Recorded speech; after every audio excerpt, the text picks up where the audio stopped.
Does your firm use a logo kit and style guide for visual identity, consistency, and recognition? These are important tools in communicating your brand effectively. But what is a logo kit? A logo kit consists of your logo saved in a variety of file formats, so your brand identity will stay consistent across different media formats. High-resolution native Adobe Illustrator and Photoshop files are mainly used for print-related materials.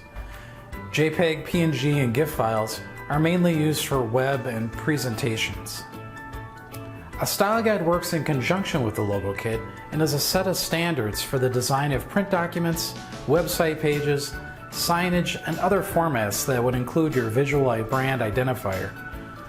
The reason for a style guide is to ensure complete uniformity in style and formatting wherever your brand is used.